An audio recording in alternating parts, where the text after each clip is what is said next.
Chesterton Hall University, and I would like to welcome you to today's conference on the topic of Driving Without Destination, hosted by the Chesterton Institute in collaboration with Front Porch Republic. Driving Without Destination is the title of an article by Dr. Dermot Quinn, published in the Chesterton Review. In asking the question, what do we lose? Professor Quinn suggests we are ultimately faced with the question of what do we believe? Father Ian Boyd, President Emeritus of the Chesterton Institute, remarks, we live today in a world of consolidation. Corporations and governments seem to be forcing us into a political and cultural homogeneity that few of us seem to want. Mass communication, television, the press, the internet has aided the push to oneness. What Chesterton once called a standardization by a low standard is increasingly the inheritance of modern man. To speak about this topic, I would like to introduce you to two of our presenters. Dr. Dermot Quinn is Professor of History at Seton Hall University and editor of the Chesterton Review. He was educated at Trinity College in Dublin and New College in Oxford, where he was awarded a doctorate in 1986. He has written extensively on Chestertonian themes and has authored 3 books. He has also authored many articles and reviews in the field of British and Irish history. Our guest speaker is Dr. Jason Peters, Professor of English at Augustana College in Rock Island, Illinois. He is a founding member of Front Porch Republic and editor of both Local Culture, a journal of the Front Porch Republic, and Front Porch Republic books. His books include The Culinary Plagiarist, Wendell Berry, Life and Work, Land, A Case of Agrarian Economy, and others. After their presentation, we will have a short Q&A section. Please send your questions using the chat box of your screen.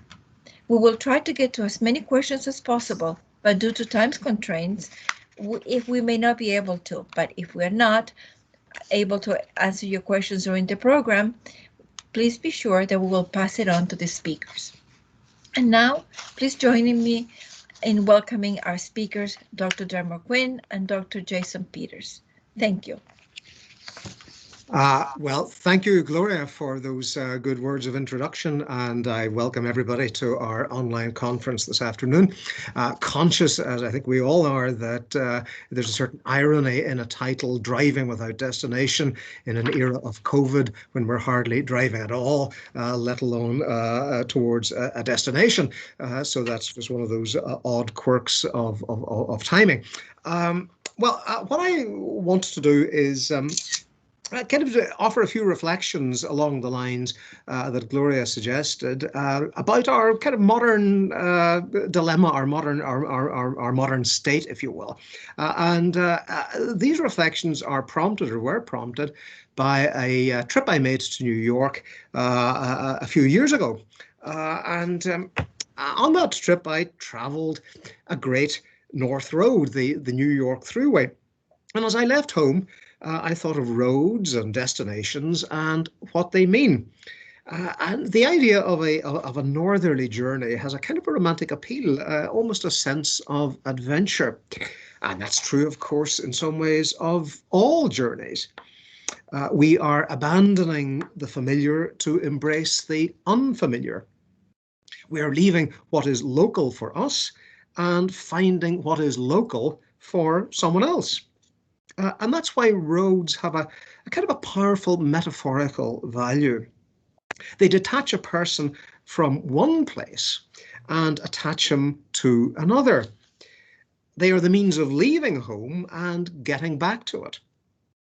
And so it's no wonder that writers throughout the centuries have used roads as symbols of the human desire to belong, but also to escape, to be part of a community, and to be alone. And G.K. Chesterton, who was born in 1874 and died in 1936, put it, I think, very well. He said, the task of man is to be at once at home in the world and to find it utterly strange. He said those words at the beginning of his great work, Orthodoxy. The task of man is to be at once at home in the world and to find it utterly strange. We must enjoy the road for its own sake, you might say, but we must never forget that it is leading us ultimately to glory. Well, perhaps these notions were a bit too grand for the journey I took. After all, you're probably saying it was only the New York Thruway. Yet the more I travelled, the more I thought that something was not quite right. Remember, roads detach us from the familiar and lead us to unfamiliar things. They help us discover things that are local, particular, unique, and beautiful, because they belong in one place and nowhere else. Well, we broke our journey, pulling our little Honda into the parking lot. We walked to the service station, and it seemed strangely familiar. Starbucks, Taco Bell, the finger-licking Colonel with his beard, a cartoon southerner for travellers to the north. We had our coffee. An hour later, we broke our journey again because coffee, as they say, is not owned, it's only rented. The same parking lot, the same Starbucks, the same Taco Bell. Another hour, another stop. And on it went, and on it goes. This road, I began to realise, was a fraud. It did not lead us to the new, the exotic, the unfamiliar. It brought us back to the place where we had started from. We hadn't left home at all. We had taken the trouble to make a journey. The Lord was, so to speak, all driving and no destination. Every available inch of America, it seemed, was a road or a future road with nothing more diverting to engage our imaginations than Starbucks, Taco Bell, and the great courtly Colonel. And this of the local, I think, is the great social, economic, and cultural phenomenon of our time. Take another road to China, to Africa, to the very ends of the earth, and the result will be the same. Take an electronic road, the internet, and you'll simply get there faster. It's not, to use a phrase of a generation ago, that the world has become a global village. It is rather that the world has imported itself into every village through television, the internet, a rather crass global culture. And as a result, the world is no longer a village. It is a little replica globe, or the village is no longer a village. It is a little replica globe, indistinguishable from other such places on every continent and in every time zone. Well, a few years ago, an Austrian economist called Wilhelm Röpke had something to say about this. In a remarkable book called A Humane Economy, published in 1957, he spoke about a phenomenon he called Vermassung, or enmassment, by which he meant the sheer crowdedness of contemporary life. Listen to what he wrote. People live in mass quarters, superimposed upon each other, vertically and extending horizontally as far as the eye can see. They work in factories or offices in hierarchical subordination. They spend their Sundays and vacations in masses, not necessarily masses as in celebrations of the Eucharist, but en masse. They spend their Sundays and vacations in masses, flood the universities, lecture halls, and laboratories in masses, read books and newspapers printed in millions and of a level that usually corresponds to these mass sales. They are assailed at every corner by the same billboards, submit with millions of others to the same movie, radio, and television programs. Only, Röpke said, only the churches are empty, almost a refuge of solitude. Now, of course, some may argue, why shouldn't the masses have their vacations, their few years at the university, their popular newspapers? Well, Rebke wasn't an elitist.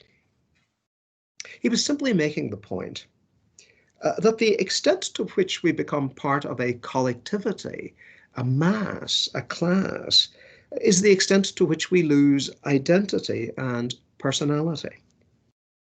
He wanted for us a world and an economic order in which we could be human. And his wider point was at heart a very simple one, that any economic order reflects and reinforces a certain moral sensibility. Every economic action is a kind of moral statement. We buy believing a thing to be good and worth the price. We sell in the same fashion. We work believing our efforts to be valuable and worthy of reward. We have others work for us in the same spirit. These economic exchanges are little social contracts which have moral significance. They attach us to other people in a bond of honourable mutual dependency. They represent threads of thrust by which communities are created and sustained. They give us a claim on the respect of others. They remove us from the realm of moral and economic infancy and make us adults. They allow us to be human. Now, not every exchange is equal or honourable or socially and morally beneficent. People cheat. People lie. People do not always do a fair day's work. People do not always get a fair day's pay. Mere exchange does not moralize an action which is in itself immoral. Any scheme of buying and selling, if it enshrines a certain moral understanding, may well enshrine a certain moral misunderstanding. It may be a force for good, but also for evil.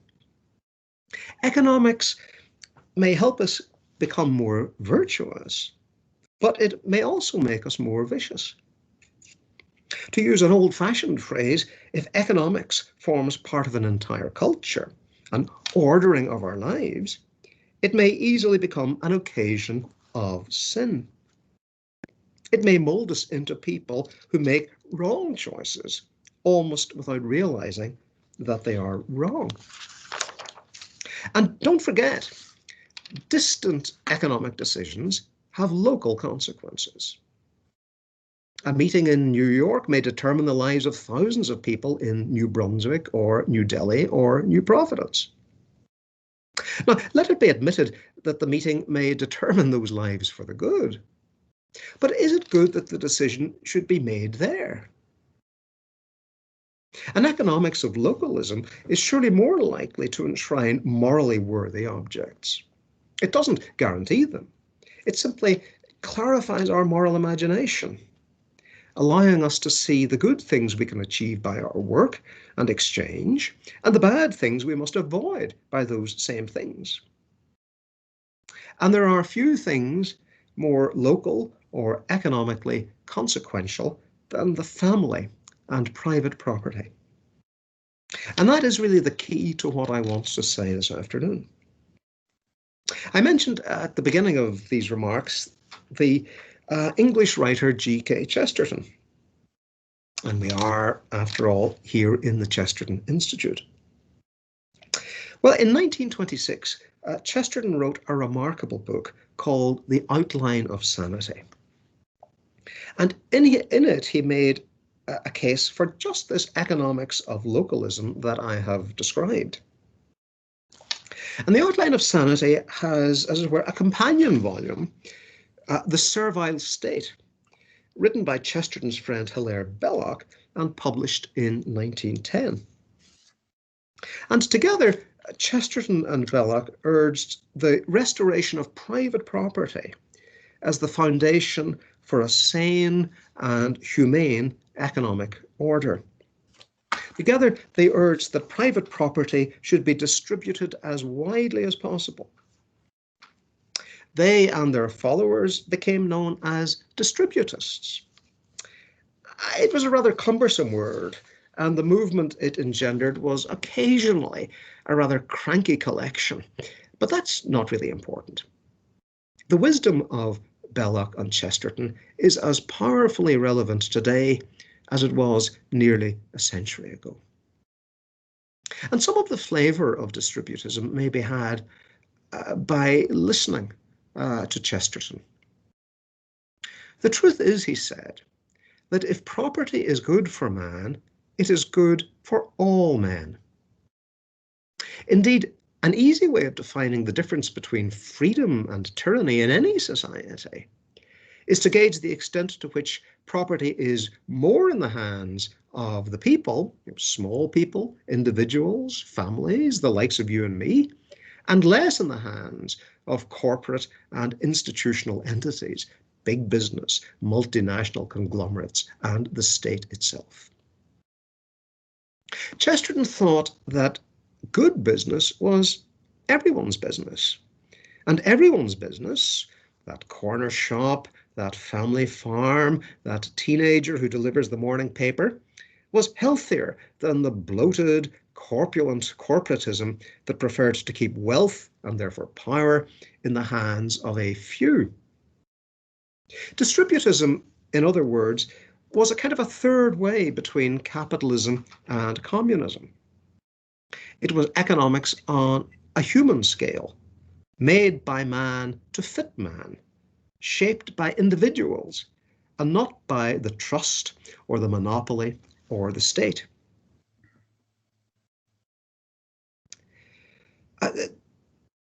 Chesterton's chief complaint was that the plutocratic, or his chief object of criticism, was the plutocratic acquisitiveness of large businesses, the disposition of corporations to turn themselves into monopolies and to crush the small proprietorships which were his ideal. But we have to be careful about our definitions. And here is Chesterton's definition of capitalism. When I say capitalism, and he's writing here in the Outline of Sanity, when I say capitalism, I commonly mean something that may be stated this way: that economic condition in which there is a class of capitalists, roughly recognizable and relatively small, in whose possession so much of the capital is concentrated as to necessitate a very large majority of the citizens serving those capitalists for a wage.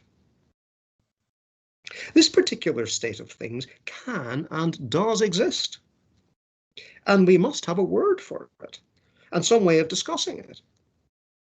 This is undoubtedly a very bad word, because it is used by other people to mean quite other things. Some people seem to mean merely private property. Others suppose that capitalism must mean anything involving the use of capital. But that is too literal and too loose, Chesterton said. If the use of capital is capitalism, then everything is capitalism. Bolshevism is capitalism, and anarchist communism is capitalism, and every revolutionary scheme, however wild, is still capitalism, if that's simply the use of capital.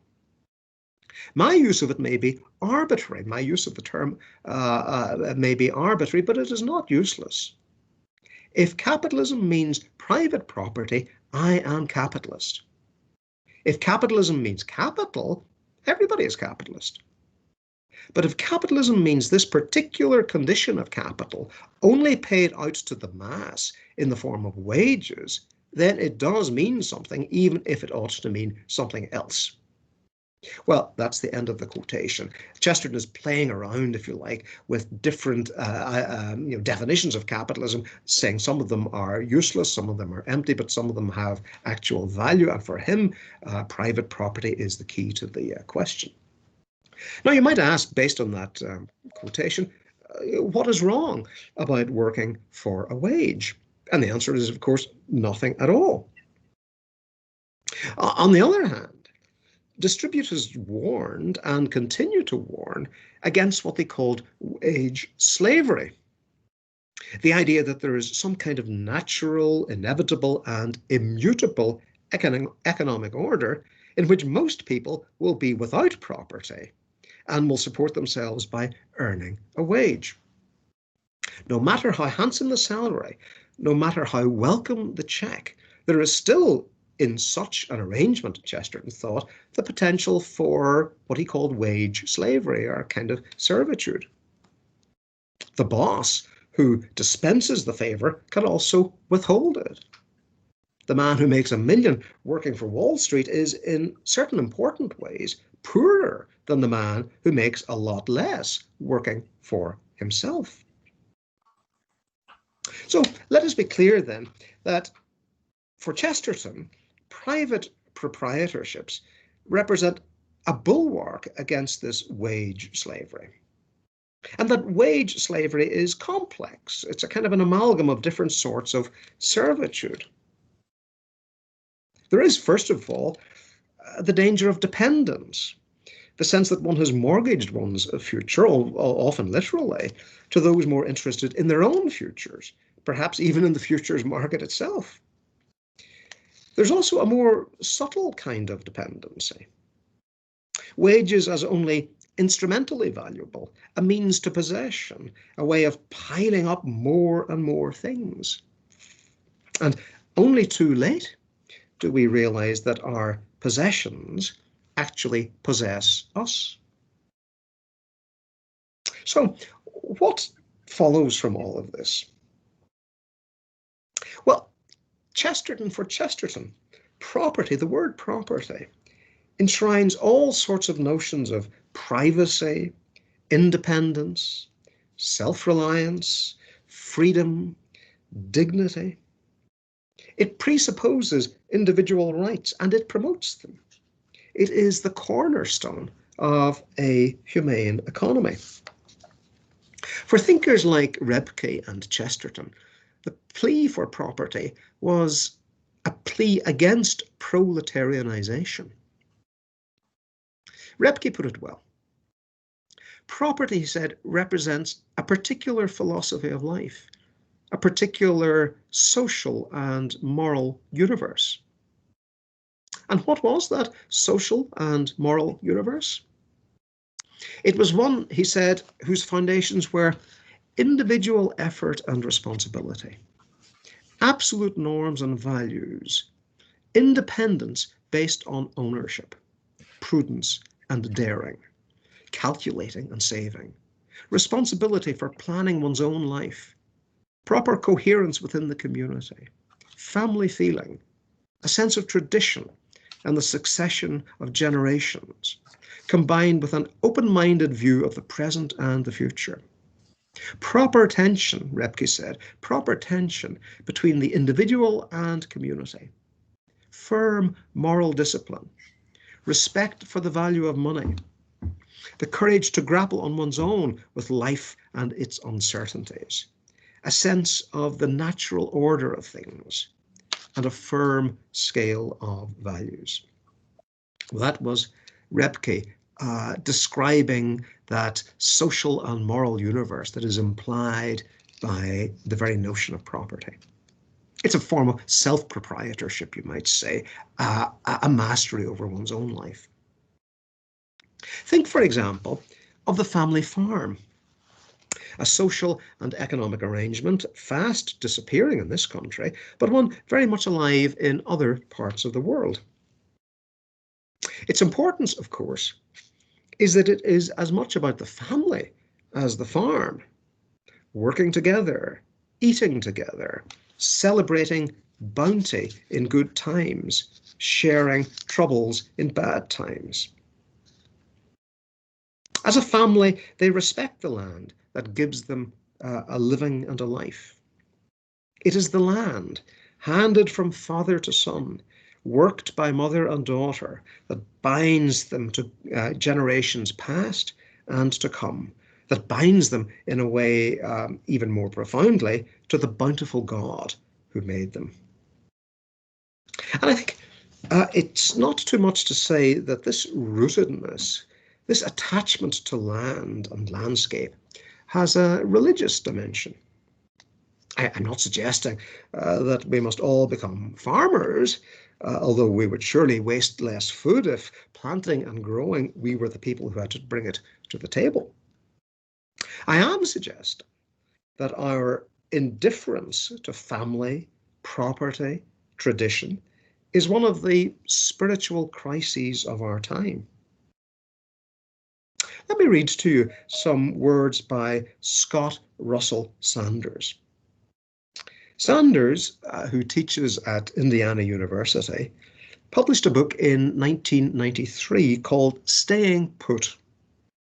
And it's about some of the deepest human desires: to be at home, to belong, to have a sense of place. And here is what Sanders says in this book, Staying Put. As a boy in Ohio, I knew a farm family, the Millers, who suffered from 3 tornadoes.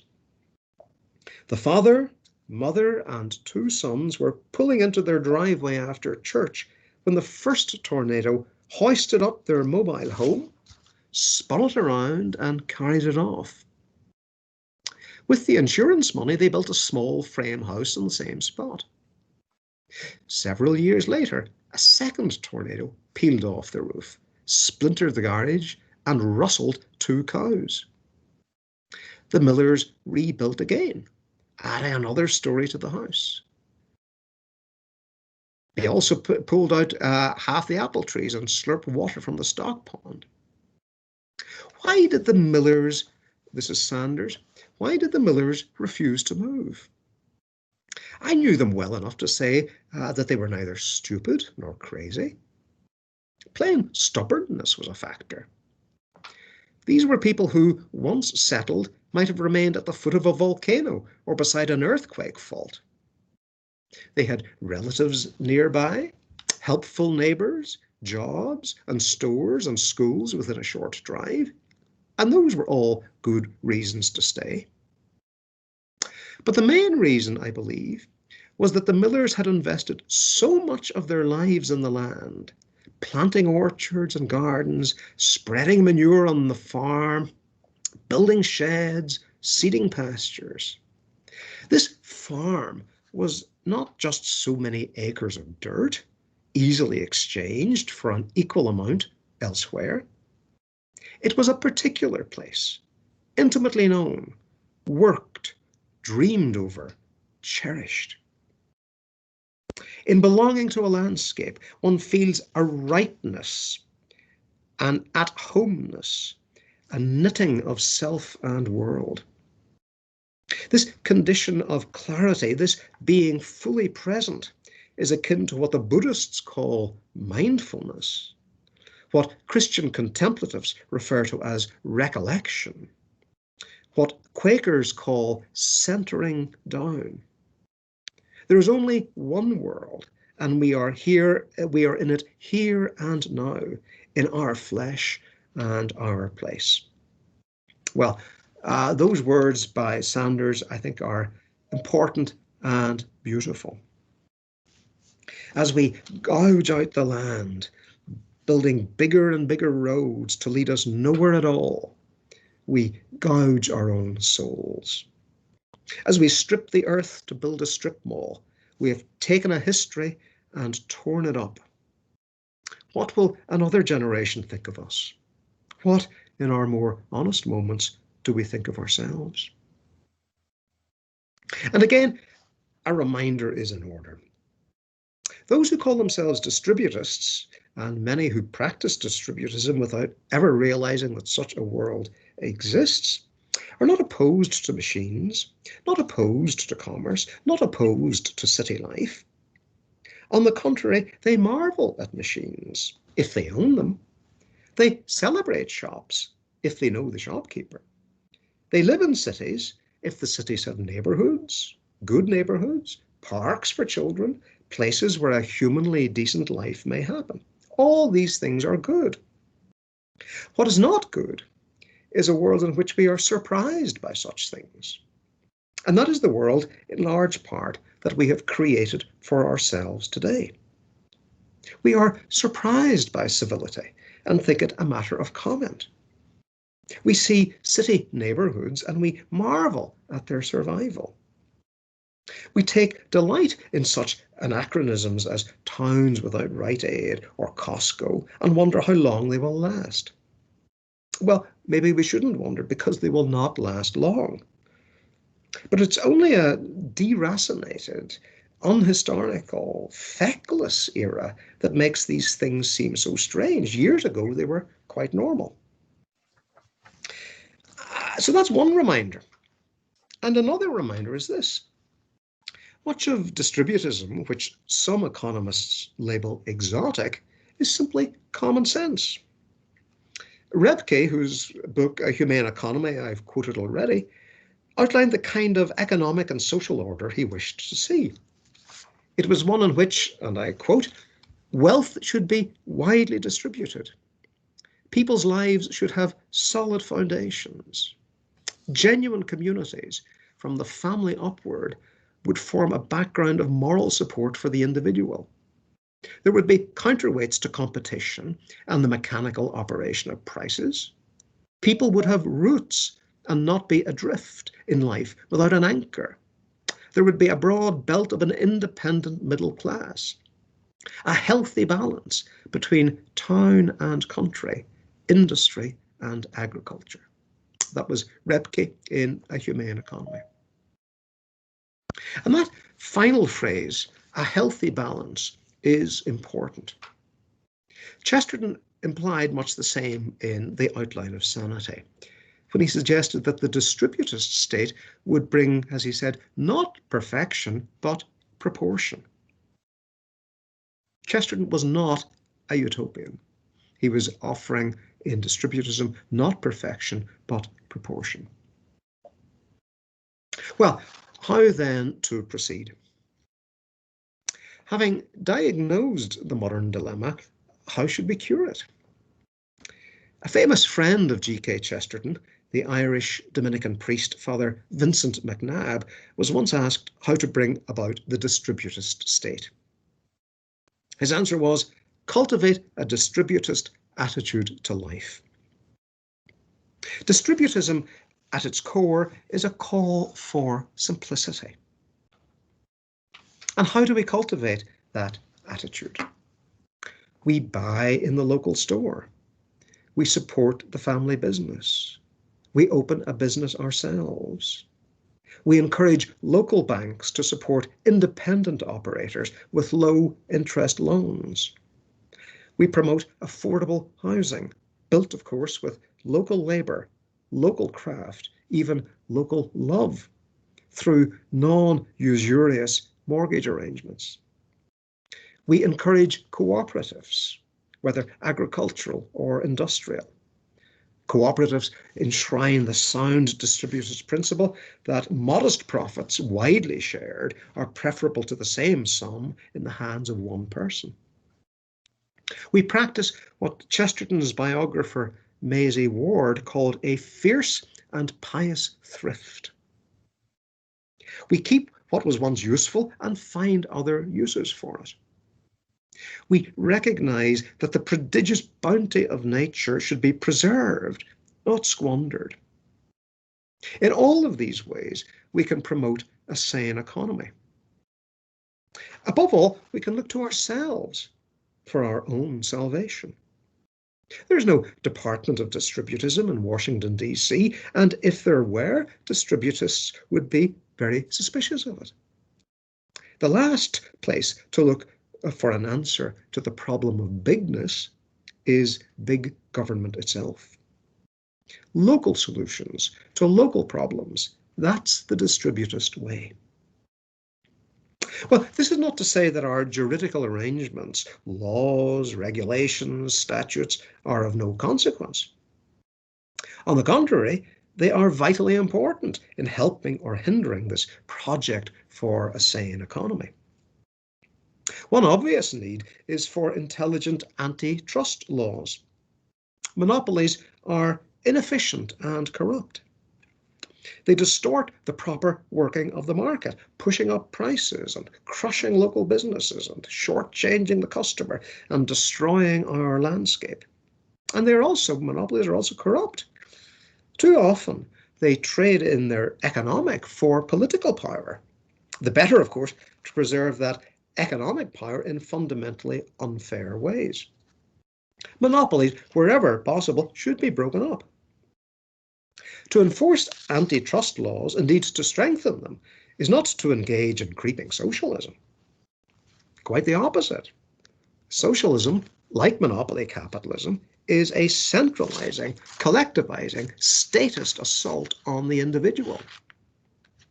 The dismantling of monopolies is the first step towards restoring proper business.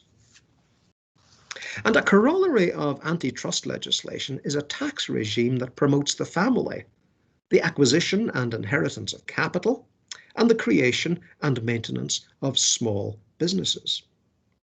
Some regulation, of course, is necessary. There are exploitative small businesses as well as excellent ones. In days gone by, however, that regulation was known as the market, not the federal government. The general management of the economy also plays a part here. Citizens may reasonably expect that governments should be fiscally responsible and financially sound, that property should be freely heritable, that a man should be protected from predatory taxation and predatory inflation, that property should not be redistributed with prodigies of moral self-regard to fund welfarism that is itself morally corrosive. Well, honesty demands that we confront our popular culture with all its invitations to self-indulgence, gratification, fecklessness, indifference to others. It requires us to wonder what we mean by freedom. There is no safety, Wendell Berry wrote, in belonging to the select few. If we are looking for insurance against want and oppression, we will find it only in our neighbour's prosperity and goodwill, and beyond that, in the good health of our worldly places, our homelands.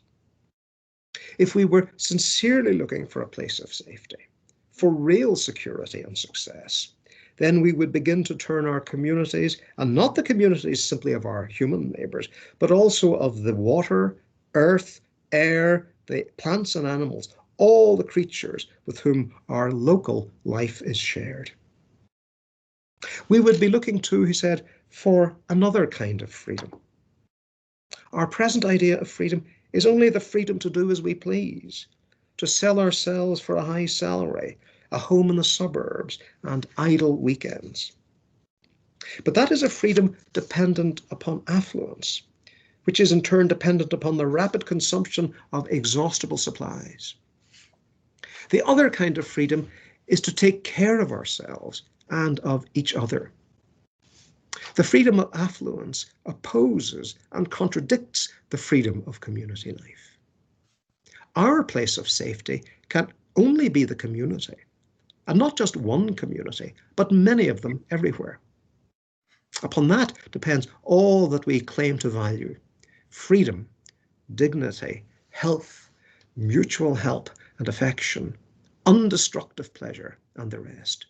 Human life, as most of us still would like to define it, is community life.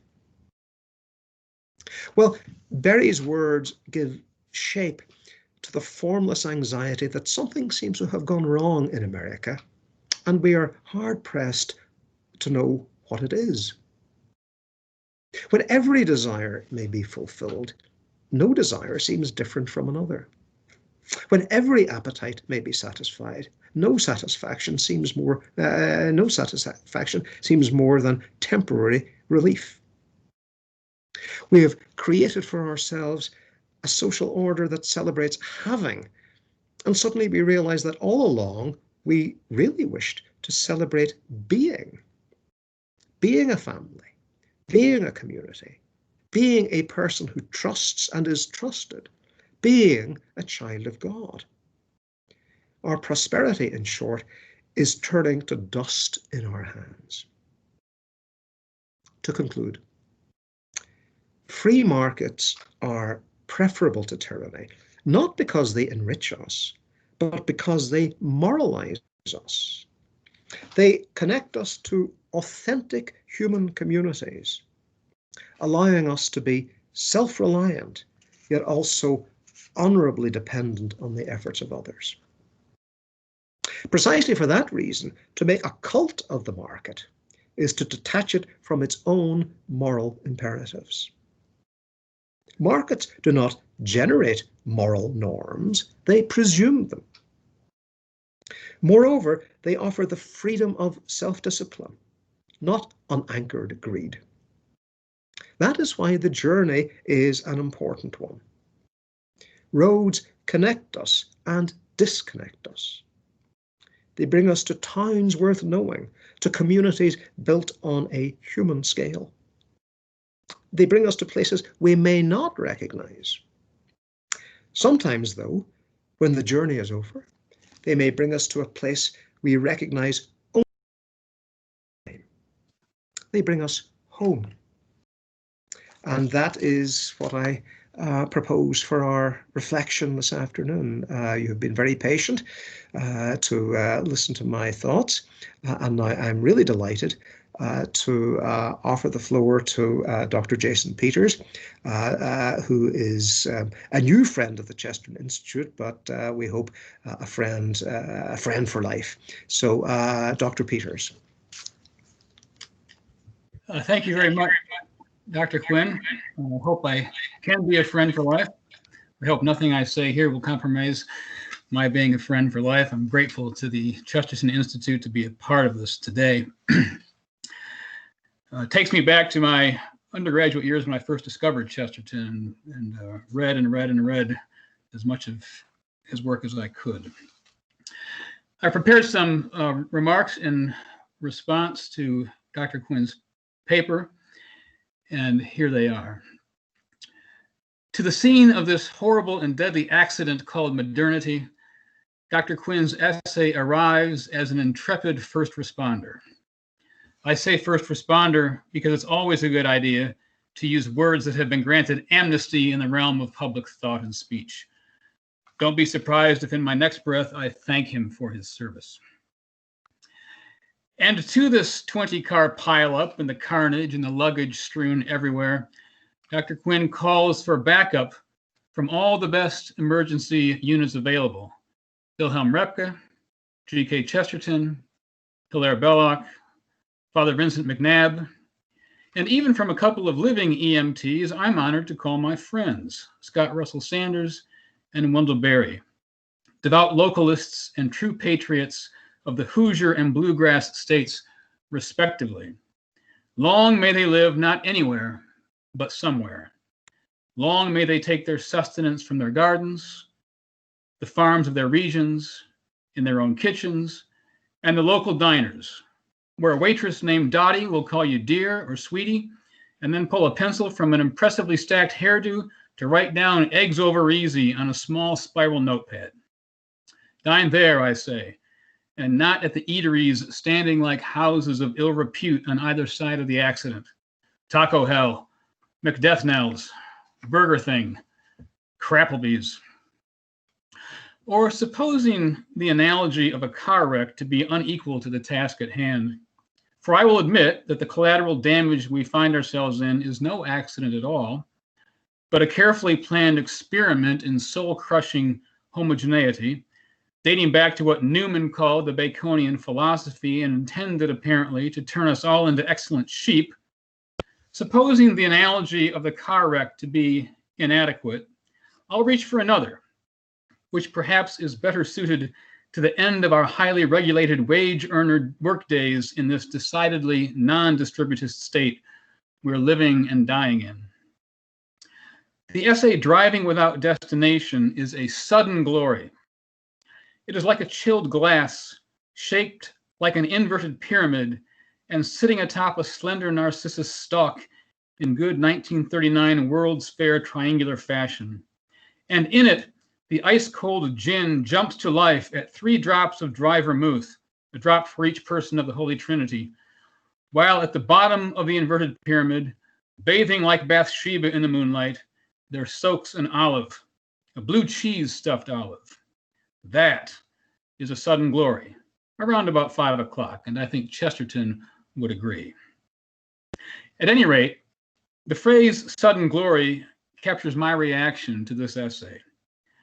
I'm a fiercely devoted Michigander, full of throwaway opinions, who never thought that anyone living nearer an ocean than I do could possibly be so right about so many things.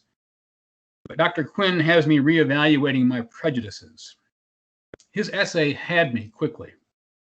It had me at the tension at the heart of our lives, the desire to belong, but also to escape, to be part of a community, and to be alone.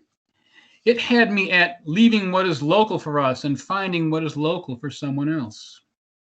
It had me at the phrases, the obliteration of the local, and the casual contempt for the particular, which are the great social, economic, and cultural phenomena of our time.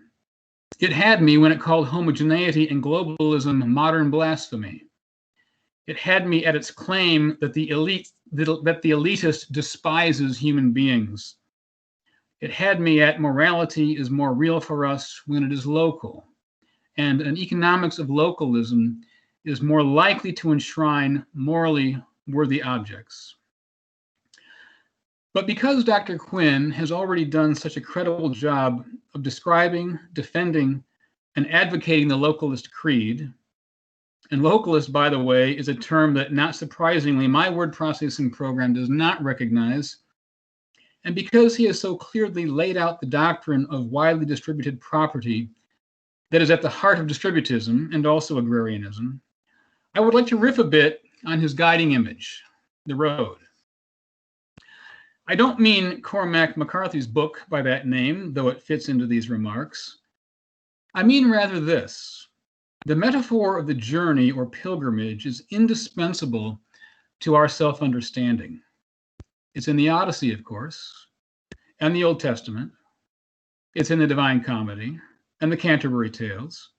It's in Shakespeare and Milton. Perhaps more than anyone, St. Augustine stamped it on Western consciousness.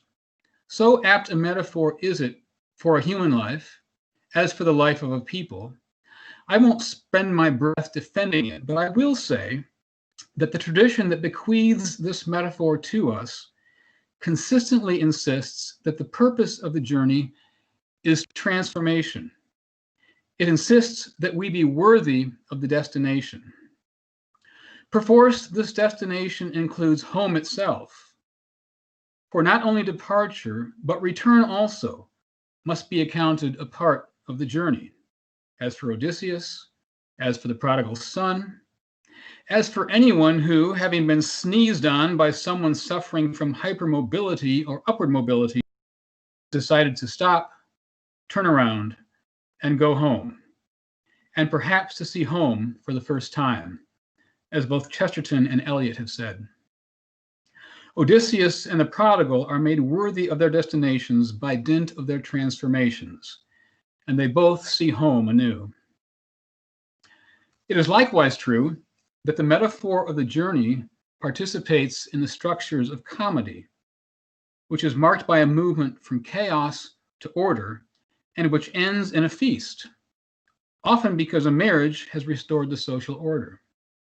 Chaucer's pilgrims, to take but one example, engaged in a storytelling competition on their pilgrimage to the shrine of St. Thomas of Becket, compete for a prize. The best story gets the teller a dinner at the host's, Harry Bailey's Inn. This accords with the general arc of comedy. There should be drinking and dancing and social restoration. If, by contrast, you read the apocalyptic and Gnostic delusions that line the shelves of the family Christian bookstore, you will suppose that the vision of St. John in the book of Revelation is all about God's opening the ultimate can of whoop-ass at the end of time. After, of course, having vacuumed all the good people off the earth. But St. John's vision presents us with a comedy.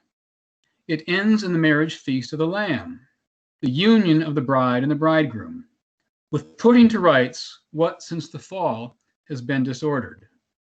And let us not forget that in the New Testament, the formula is not escape from, but pilgrimage through the world. And then all shall be well, and all manner of things shall be well. Among the remarkably astute 20th century variations on this theme that I know, Graham Greene's The Power and the Glory, Flannery O'Connor's Wise Blood, and Evelyn Waugh's Brideshead Revisited, to which I would add his grim but clearly Augustinian satire, A Handful of Dust, are worthy variations. Each of these is properly comedic, and each is governed by this indispensable metaphor of the journey, the purpose of which, again, is transformation, being worthy of the destination. Life is about transformation and being worthy of the destination. So Abraham, as he goes up Mount Moriah. So Israel, in its passage to the land flowing with milk and honey. So Jonah, running first away from and then towards Nineveh. So even Jesus, riding on the foal of an ass, if it be acceptable to strike a kenotic chord here. So humanity on the road not to serfdom, but to the kingdom.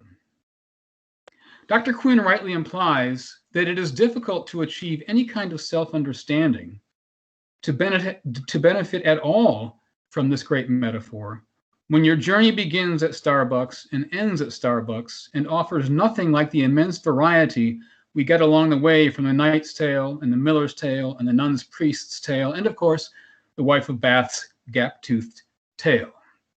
I'll lay odds that Chaucer deleted a line about how a waitress named Dottie worked at Harry Bailey's Inn. Standing by a fire once, where I was burning some brush I had cleared, a friend of mine, who was often in lamentation mode, was making his complaint against the times, o tempora, o mores, and inspired no doubt by the fire we were looking at, reminded me as he gestured at the whole world with a sweeping arm motion that it's all going to burn. Maybe so, I replied, but it's all going to get reconstituted as well. Out of its own ashes, even Phoenix, Arizona will rise, as will other urban mistakes. Out of the ashes come a new heaven and a new earth. Hence, I take it the cultural mandate to tend and keep the garden, to clear the excess brush and occasionally set it alight. But this is not our home, my friend said. And I said, it's our home until it isn't our home. So I've come back to one of Dr. Quinn's important insights, which he learned from Chesterton. The great task of man is to be at once at home in the world and to find it utterly strange. In various moods, we might be obliged to switch the order here, find the world utterly strange and yet be at home in it. But still, it is our home, and we must love it. We must never forget that it is leading us to glory, writes Dr. Quinn. This city, small c, longs to become the city, capital C. The earthly city is the analog. It has always been pointing us toward a better version of itself, which we will enter as better versions of ourselves, thanks to the purifying trials of the pilgrimage. I want to return now to a point Dr. Quinn makes and that I mentioned earlier, namely, that morality is more real for us when it is local and particular. Charity in the abstract, tenderness in the abstract, these are great dangers, and they can lead to both terror and tyranny, for they lead to systems so perfect that no one needs to be good. We have all known well-meaning people who love humanity but can't tolerate a single man or woman. Normally, we call them politicians. Such people need to come back to earth, then to their states, their counties, their townships, their neighborhoods, and their families. Give them a copy of Dr. Quinn's essay, and then maybe see what 3 drops of dry vermouth, one for each member of the Holy Trinity, can do to quicken their beef eaters. It is one of my beliefs, maybe another one of those throwaway opinions, that larger social structures strengthen with each private dinner party you throw or each cocktail hour you spring for. One last thing. I made a crack at the top about thanking Dr. Quinn for his service. That's a phrase you can toss off pretty easily when you don't know what exactly that service is. But if you reduce things to the scale of your own competence and influence, that is, to the local, you can know what that service actually is and whether it be worthy of your thanks. In the case of Driving Without Destination, Dr. Quinn's excellent essay, you need not worry. Thank you.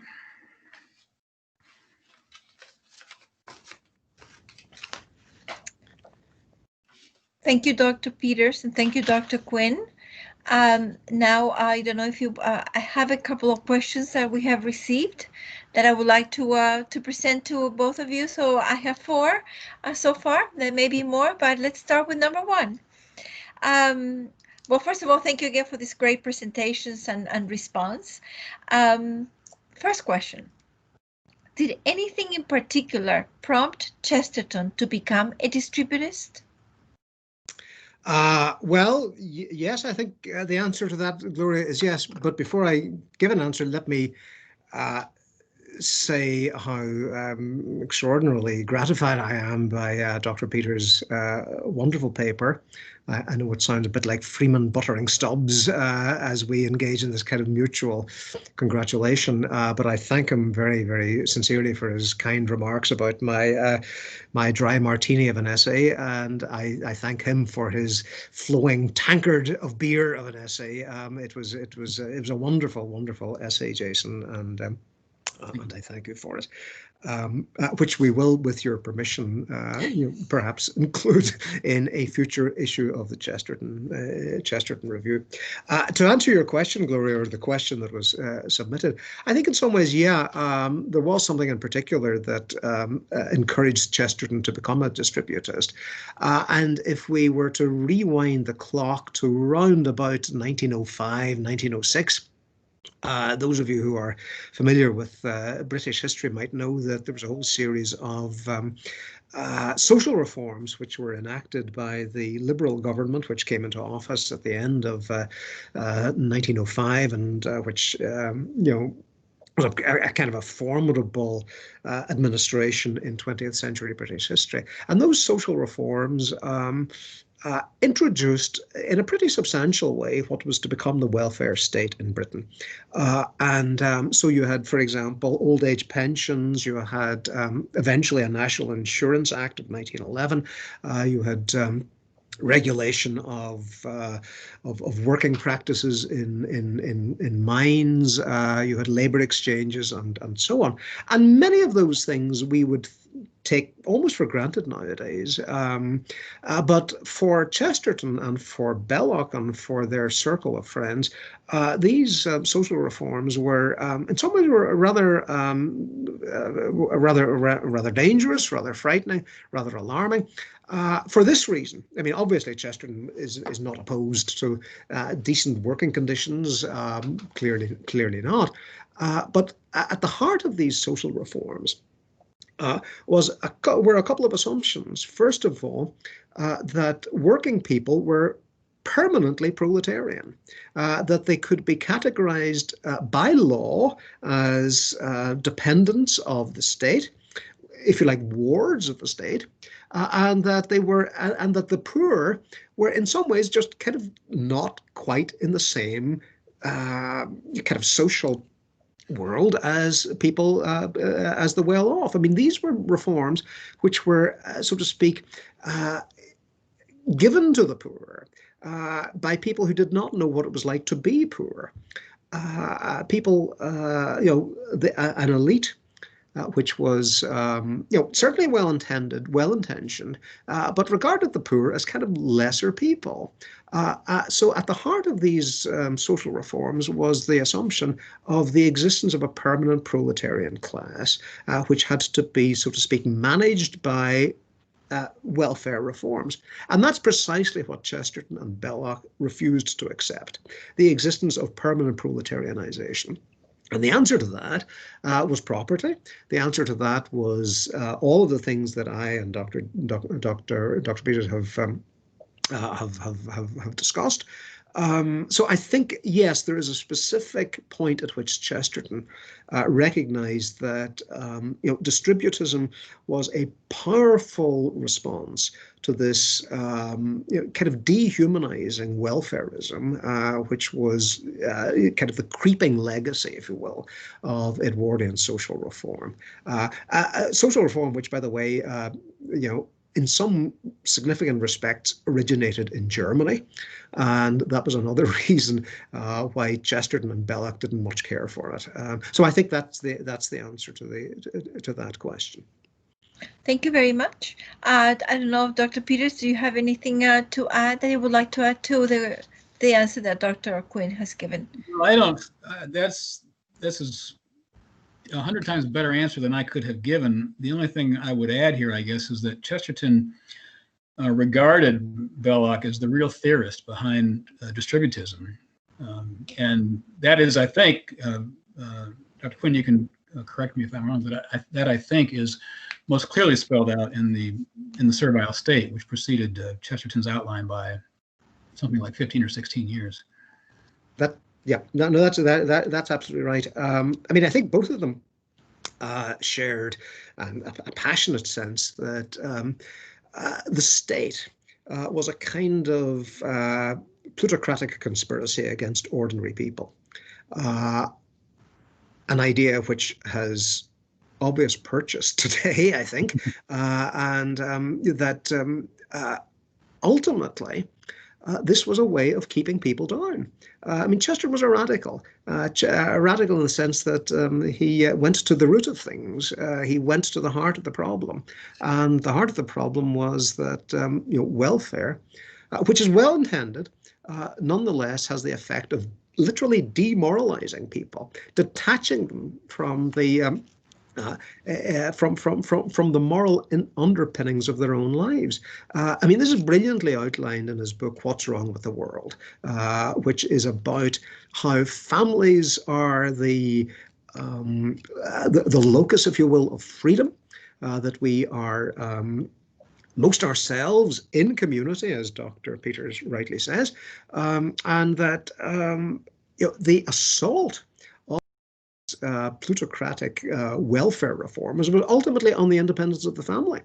And that's a very important point that we have to bring from Chesterton to our own time. Thank you. And what do you say, this question is for both or either one of you, what do you say to the criticism that this guy?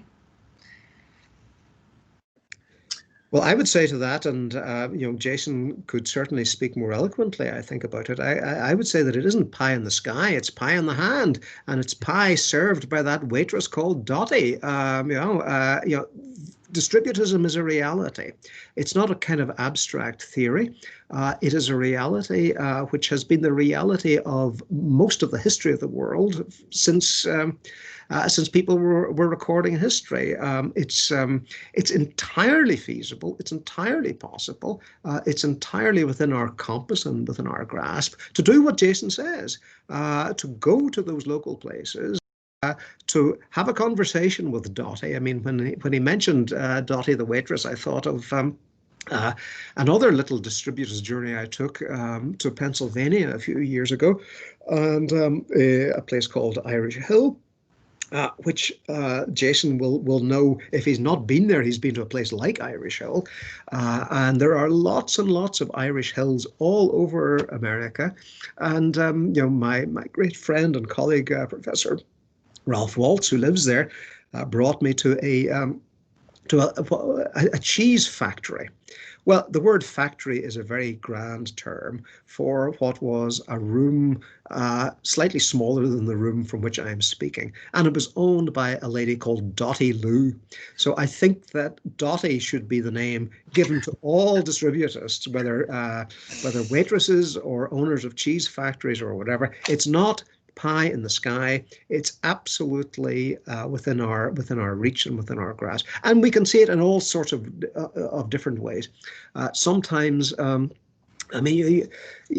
sometimes bigness pays a kind of tribute to smallness. in the same way as hypocrisy is the tribute that vice pays to virtue. So sometimes you see big corporations trying to mimic the language of the village. I mean, go to Gatwick Airport, for example, huge place. And, the shopping mall is called the Gatwick Village. Well, it's no more a village than London itself is a village. But this is the kind of tribute that I think corporations pay to the deeper instinct of all of us that we want to live in a village or we want to live in a neighborhood. So I don't think that it's pie in the sky. But maybe Jason could answer the question as well. It takes a Gatwick village to raise a monster, I think.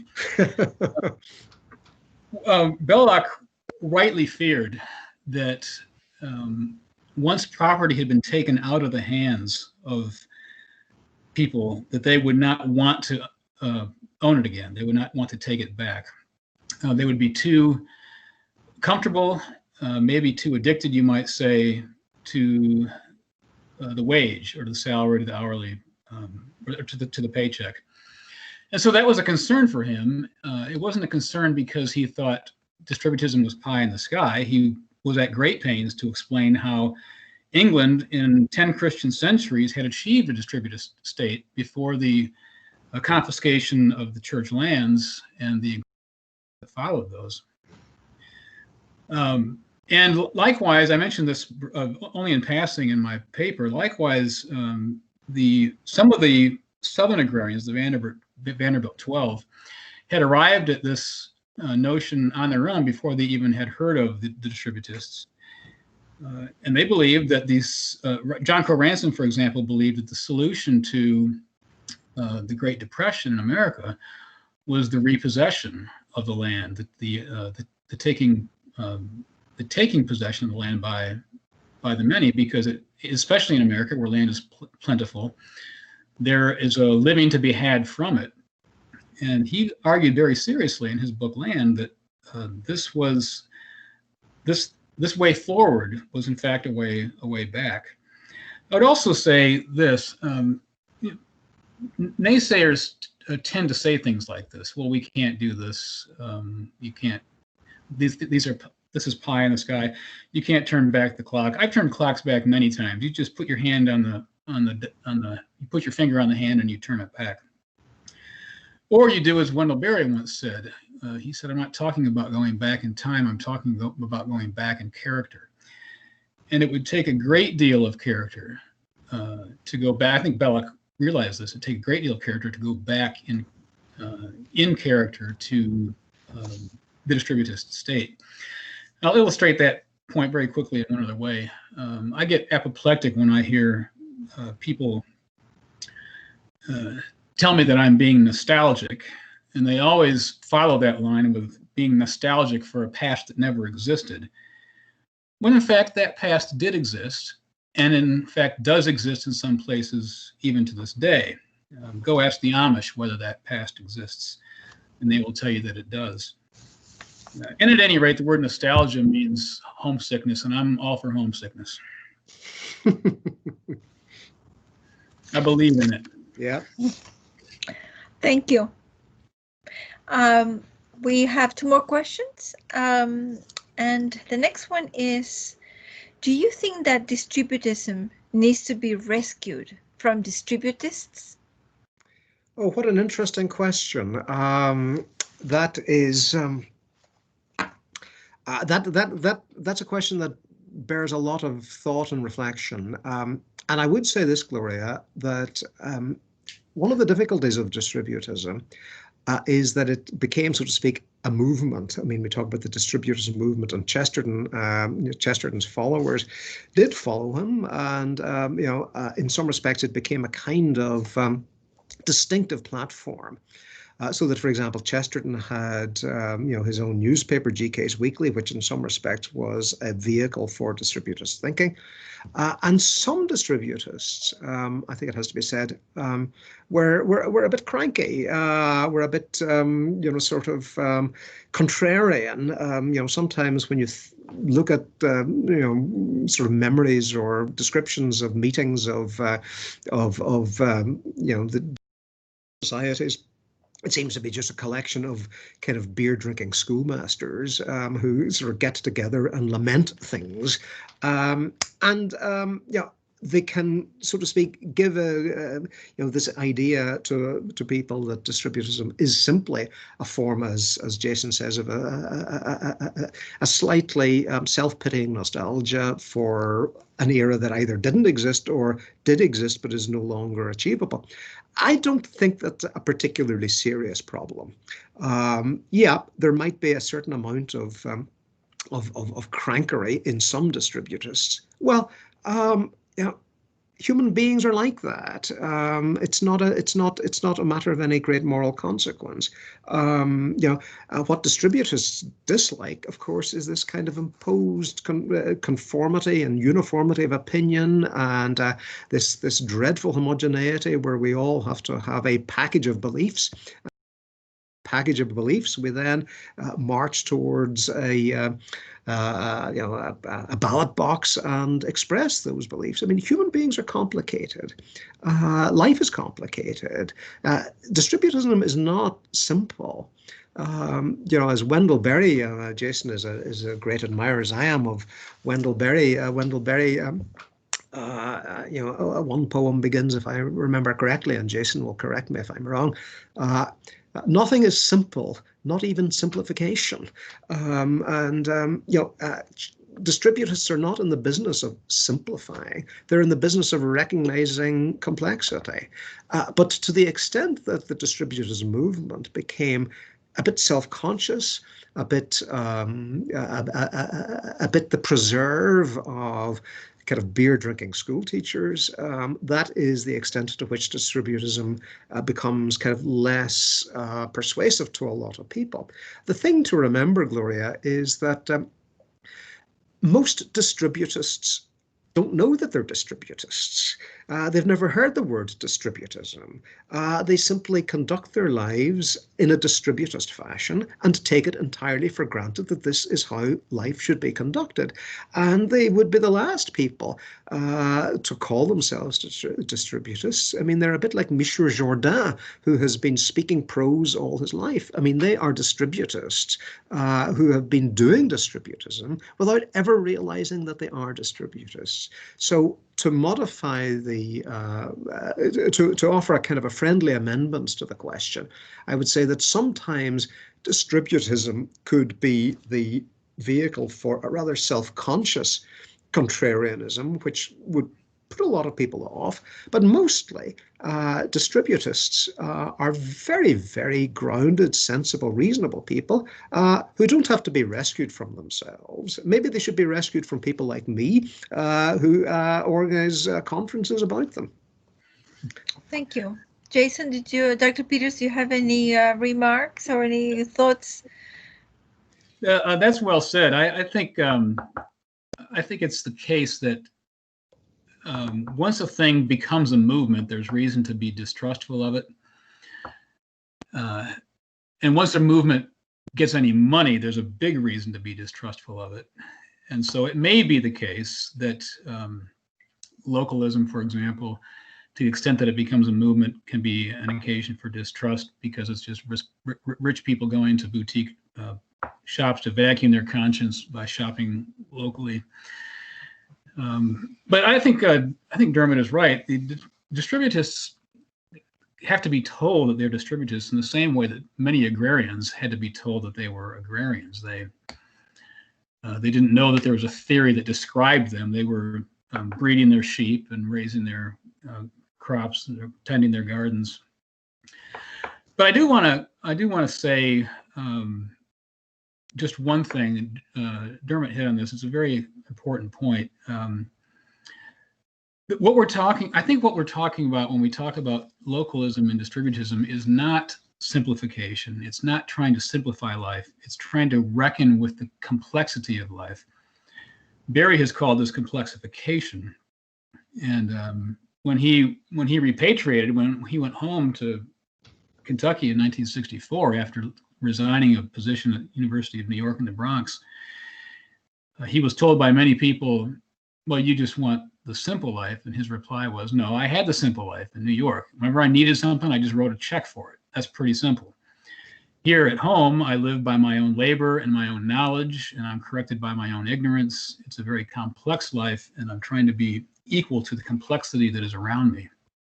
The appeal to me of the distributists, of localists, of agrarians, is that far from denying the complexity of life, they're trying to be equal to that complexity. And this seems to me to be a more honest way of going about this business of being human.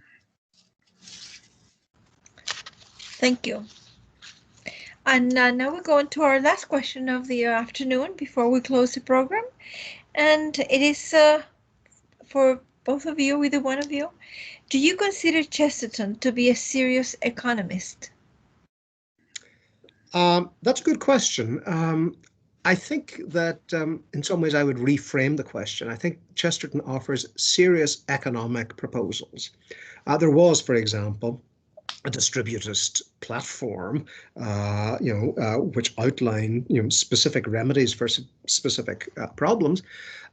So in that sense, yeah, Chesterton had serious economic proposals. But I think that it kind of misunderstands distributism to think of it as an economic theory. I mean, everything that Jason says is absolutely right. What distributism is a particular attitude to life, and it's Chesterton's philosophy of life. It's as our friend and colleague Father Ian Boyd used to say, and still does say, for distributists, distributism is simply a different rhythm of life. It's simply a different rhythm of life. It's a different attachment to what Russell Kirk calls the permanent things. So, of course, economics is part of that. And Chesterton did have some specific economic proposals outlined in the Outline of Sanity. But I wouldn't consider Chesterton to be a serious economist. I consider him to be a very serious thinker about economic matters and about every other matter which is addressed in economics. Thank you. Jason, do you want to comment on anything? Yeah, briefly. This is the kind of question that can get me into trouble pretty quickly, because it draws me out of what few things I know into the many things that I don't know. Excuse me. My first reaction to that is, good Lord, I hope he's not an economist. I hope he's not a practitioner of the dismal science. But what I mean by that is this, and this is a slightly more serious point.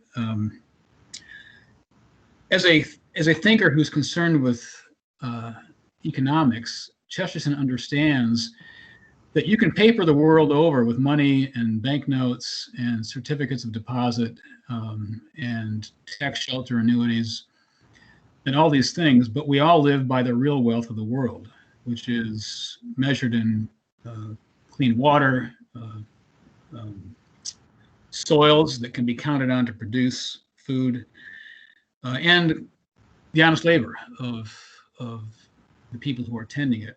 And without that base in the land economy, the real economy that backs the paper economy, we really don't have clear economic thinking as far as I'm concerned. And in this respect, I think Chesterton was a serious thinker about things economic. That adds very little to the good answer that Dermot gave, but it's my 2 cents on that one. It's a good question. Thank you. Thank you. Well, as we get ready to wrap up the program, I would like again to thank Dr. Quinn and Dr. Peters for being with us tonight and for the great presentations and for the thoughtful answers and very interesting and educational answers to the questions that we have received. And on behalf of our Institute and Front Porch Republic and, of course, you as the speakers, I would like to thank all of our attendees, our friends, for joining us this afternoon. And hopefully that we will continue the conversation at a future event. For everyone to know, there will be a video recording of today's program available in the next few days. We will send out a notice by email when it's ready. And if you would like to join our email and receive information about the programs and events, as well as, the Chesterton Review and our work, please send us an email to chestertoninstitute@shu.edu, and we'll be happy to include you on our regular email list, and so you will be able to know everything that goes on. So once again, I would like to thank you on behalf of all of us. Please keep in touch and stay tuned for future events. So good afternoon. Thank you. Bye-bye. Thank you, Gloria. Thank you.